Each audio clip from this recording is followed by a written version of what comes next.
কালি গুজৰাটৰ আহমেদাবাদৰ যিটো ঘটনা এয়াৰ ইণ্ডিয়াৰ ক্ৰেছৰ যিটো ঘটনা সেই ঘটনাটো গোটেই বিশ্বকেই মানে কঁপাই গৈছে সকলোৱে বৰ দুখ প্ৰকাশ কৰিছে সকলোৱে ভাবি আছে এই ঘটনাটো কিয় ঘটিলে আৰু আজি ৰাতিপুৱাৰে পৰা যিবোৰ মানে ছ'চিয়েল মিডিয়াৰ জৰিয়তে যি পেছেঞ্জাৰ্ছসকলৰ কাহিনীবোৰ পঢ়ি আছোঁ সি আকৌ মানে আমাৰ সকলোকে ভাবিবলৈ বাধ্য কৰাইছে এতিয়া ধৰক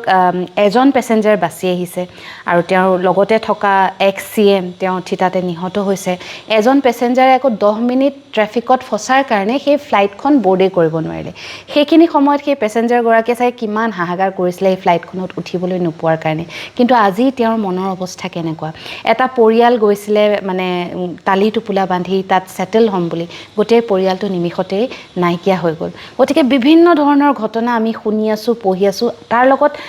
মানে লিংক নাই যদিও কৰিশ্মা কাপুৰৰ এক্স হাজবেণ্ড তেওঁ টুইট কৰিছিলে তেওঁ নিজৰ ছ'চিয়েল মিডিয়া হেণ্ডেলত এই ঘটনাটোৰ বিষয়ে দুখ প্ৰকাশ কৰিছিলে তাৰ অলপ সময়ৰ পিছতে তেওঁৰ হাৰ্ট এটেকত মৃত্যু হ'ল গতিকে ই এটা কথাই প্ৰমাণ কৰিছে যে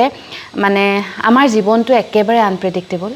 অহাটো ক্ষণত কি হ'ব আমি একো গম নাপাওঁ কিন্তু তথাপিতো আমি ভৱিষ্যতৰ কথা ভাবি হাহাকাৰ কৰি থাকোঁ এই হাহাকাৰবোৰ বৰ বেছি কৰিব নালাগে জীৱনটো এনেকুৱাই আমি এনেদৰে আগুৱাই যাব লাগিব গতিকে এই ক্ষণত বৰ্তমানত আমি জীয়াই থাকিব লাগে আৰু সেয়াই